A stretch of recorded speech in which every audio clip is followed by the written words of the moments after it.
You want to put it back? My name is Eirain. I'm a foundation marine science student. And I'm here today to talk to you about a study of the comparative growth rates of anti-foul treated panels and an assessment of the contamination effects on the surrounding water. I'll be doing this using 3 anti-foul paints and 2 unpainted control panels per paint. One panel will be placed far from the anti-foul treated panel while the other one is placed in close proximity. The growth rates of each panel will be monitored regularly to determine 2 things. The first, which anti-foul is most effective at preventing settlement, and second, if there is a significant difference between the growth rates of the 2 control panels. If there is a significant difference, this will show that the leaching of anti-foul affects the surrounding ecology and environment. My methodology will be using at least 3 panel sets, measuring 20 by 10, a 10 square centimetre area will be painted or roughened up if they are not painted. They will be placed so they are submerged at all times. The first control panel will be placed at a distance but at equal depth to the anti-foul panel. The second control panel will be placed very close to the anti-foul painted panel. Percentage coverage method will be used to measure the growth rates. The 2 options of the times of year to place the panels will be either in June, to leave them to grow over the summer, or this could result in too much growth on the unpainted panels, meaning that we are not able to measure them properly, and the data will be useless. If this is the case, then in September we can replace the panels, which will result, as it's in winter months, in slower growth rate but easier to measure data. The reason that I've chosen this project is that anti-foul is essential for the environment and economy of many places, Falmouth included. Fouling is considered responsible for the introduction of 50% of non-native species in the water, and also it increases hull drag, meaning that there is slower movement of ships and a great increase in fuel use, resulting in economical difficulties. This is very important for Falmouth, as Falmouth has 2 main commercial main sources of commerce, shipping and tourism. The first requires anti-foul for efficiency, and the second requires clean waters to attract tourists. For this reason, it is viable to identify the cleanest and most efficient anti-fouling agent.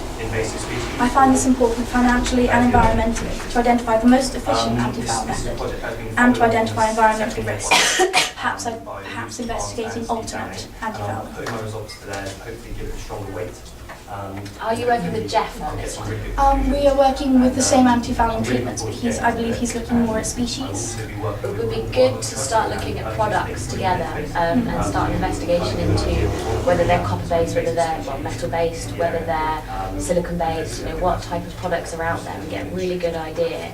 And then perhaps go and talk to some experts in anti-fouling. There's a lot around the estuary. I've done a little research about it. Yeah. Most of the products used around here are copper-based, though silicon-based is becoming more popular, as there's a great amount of copper accumulation in the water, and it's incredibly expensive. It needs to be cleaned, whereas silicon-based, self-cleaning, non-biocide anti-fouls considered self-cleaning, which means that you don't have to clean the hull and then repaint it. You can simply add an extra coat over it, which is environmentally viable and economically as well.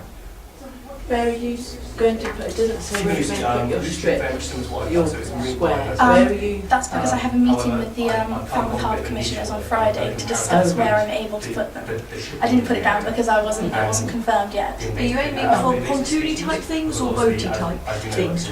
Well, I'm considering both at the moment. I'm thinking at present pontoons would be more viable, as it would stay in the same place, be affected by the same water currents, same depths, whereas if they were placed on boats, which I'm considering getting in touch with boat owners to see if I can place panels on their boats.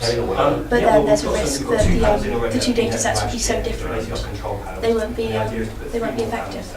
Are you going to come on Friday with Jeff? Okay. And is it worth getting one set of people to look at pontoons and one to look at boats potentially? That could be quite useful. Just so you split the 3 panels. There's 5 including 2 controls. It'd be good to have a variety of products. Exactly. Perhaps not just the same.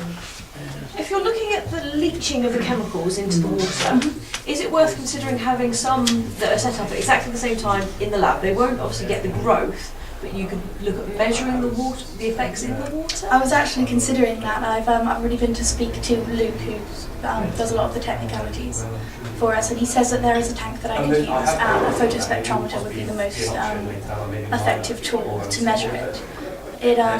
But there is a great increase in cost for that, although it would provide much more detailed data. Do you have an estimate of that cost, or was he He was uncertain because we don't have the specific reagents. Yeah, because we've got the machine. It would be the reagents. Mm. That should be. Manufacturers of these things, you're using different manufacturers. At the moment we have one manufacturer, Flag Paints business. They've provided us with 3 anti-fouling samples. They're simply called Flag 1, Flag 2 and Flag 3. There's lots of different manufacturers already that are like for like in terms of the different products. If you contact the companies to see the tests they do on their own anti-fouling in terms of the rate of decay of I've sent emails out, but they've been unresponsive so far. might be a bit commercially sensitive. Yeah. Ones I suspect, but it would be interesting to know how rapidly, because there's different costs to anti-fouling and people obviously put, is there an advantage, is it expensive or is it cheaper? Is there anything better? Or is it just it's more expensive? The Port of San Diego has been looking into that, and they've provided quite a lot of very useful methodologies and for and against for biocides, non-biocides, self-cleaning, silicone-based, zinc-based, copper-based. So I'm thinking that it will be more sensible to place my panels in September, so that over the summer I can try and get a greater variation. See if I can get a zinc-based and a copper-based, and perhaps a silicone-based anti-foul paint.